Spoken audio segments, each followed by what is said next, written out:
All right, today we're gonna replacing the throttle body sensor, or you can also call it the TPS.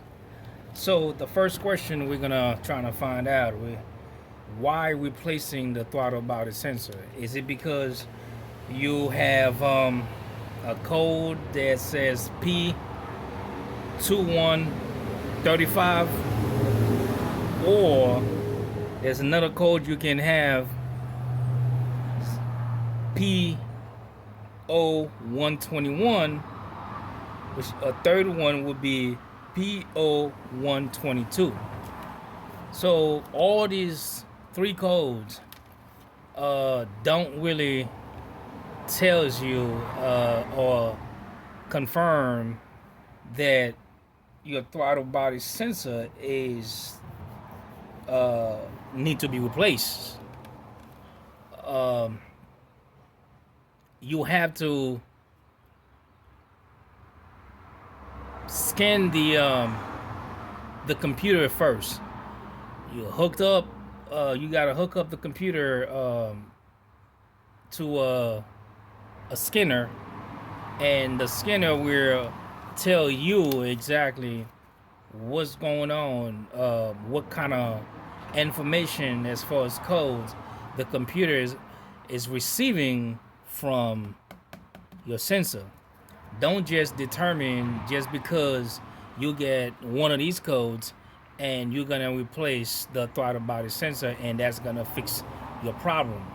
But if you determine that you want to go ahead and replace the throttle body sensor for whatever reasons, so this is the process I believe that you should take, and to make sure that at least you're going the right way, you're doing it the right way, and will save you time, money, and frustration and energy. So the first thing we're gonna do, we're gonna unplug. The first thing you should do before you do anything, when anytime you're working on any type of sensor, unplug your negative battery. You can unplug both if you want to, but you have to unplug your negative battery, which is um, this is a 2011 Chevy Silverado. So your negative battery will be on this side right here. So that mine is already unplugged. Let me give you a better look. If you look at this cable right there, it's already unplugged. So that's the first thing you do. The reason why you want to unplug your battery, because you do not want any current flowing through the system. Why? It's either just because you unplug it. All right, so you don't want that. If you still have your negative battery plug in, you know, it's like there's still juice flowing through the system, and that can actually mix. Either you replace it with a brand new sensor, that can actually give you a false reading after you replace the brand new sensor. You're gonna have to have a scanner to clear the codes, or to clear every negative code in the system for you. So, with all that being said, what you're gonna do most likely is a flat screwdriver to get the job done, basically. So, you're gonna have to undo this right here. The way you undo it, unscrew that.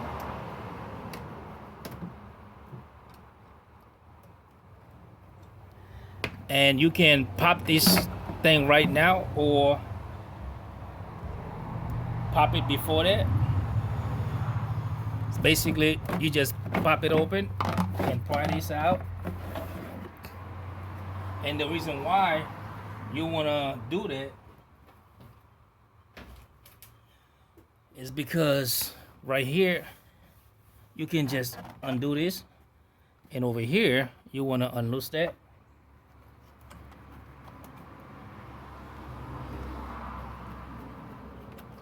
So once you undo that, right here, there's a little thing that's holding that upper hose right there.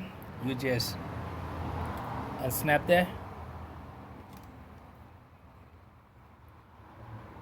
We're talking about right here. That's holding this upper hose right here. You undo that.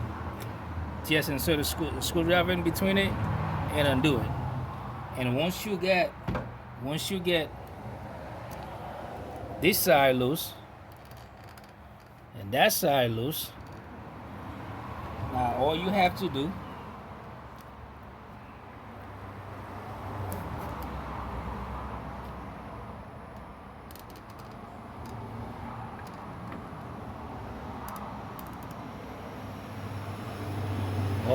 do basically is pry this out, and be careful. There's a little vacuum right there. So while you're pulling this, be careful you don't mess up your vacuum. Undo that vacuum over here. It's right there on the side. Right there. Undo that vacuum, because if you're pulling this out, this thing easily breaks. And slowly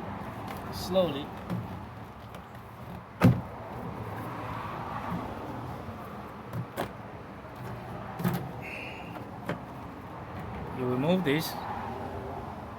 Alright, you didn't break anything. Now, if you didn't know, if you were not aware about this little vacuum that goes right here, you could actually break that easily.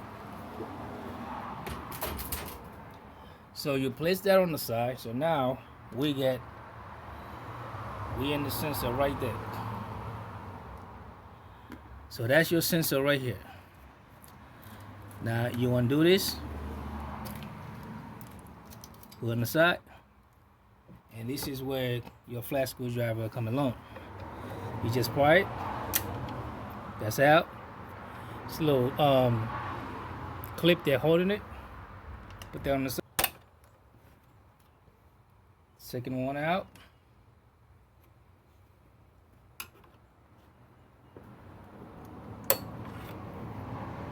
Third one out.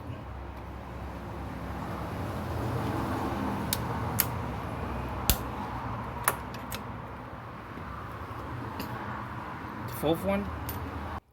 Once you get all of them out, then you easily take this out, and basically this is your sensor right here.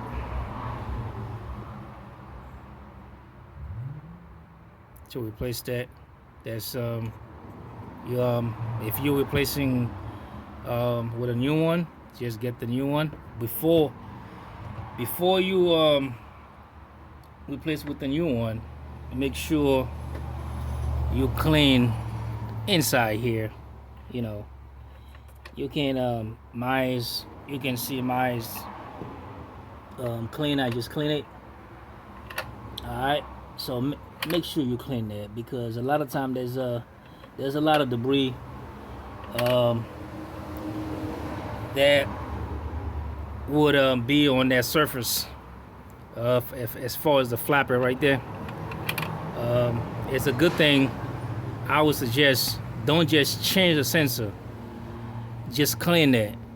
Go inside and get the throttle body cleaner and clean that real good. You know, just get a nice clean rag, you know, and spray it and push the rag in there, you know, just clean it real good, and that right there would help you a lot. That would help you a lot. So, and put this bad boy back in there. It's same thing you'll follow.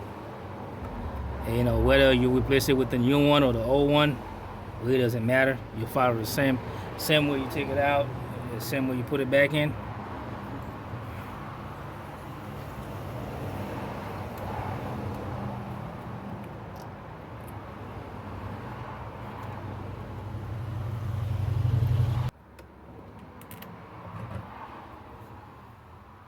So basically, you just go around and place all 6 of them exactly how you take them out, and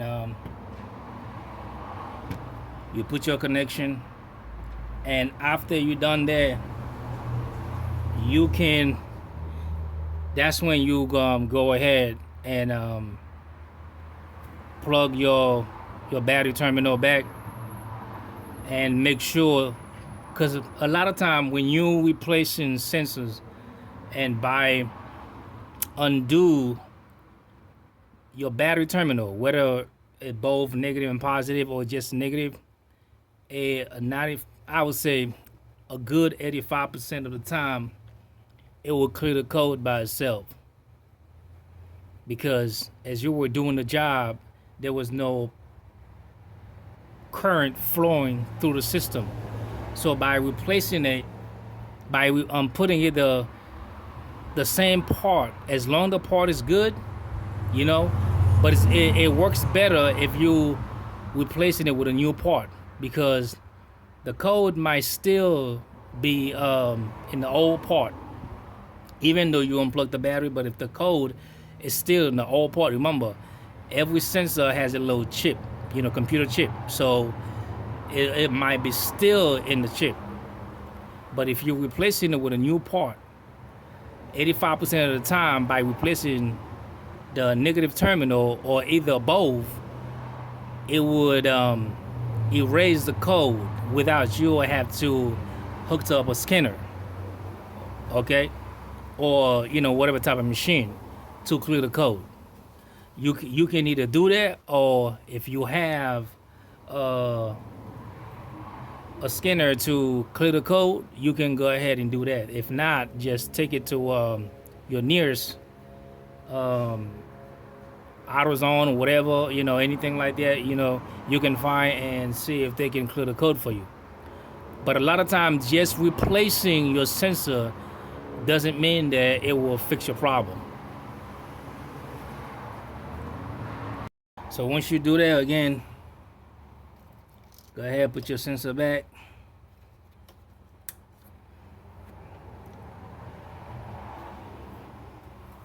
And you go ahead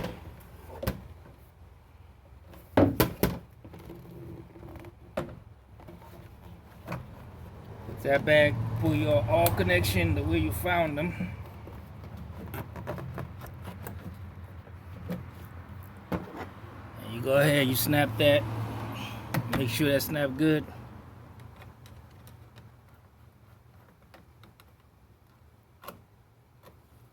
And that's tight. And make sure you put the connection right there that you took off. And after that, guys, you should be good to go. Put your cover back. And that's one of the proper way to replace any I would say any type of sensor. You have to remember to unplug your battery terminals, either the negative battery or both negative and positive.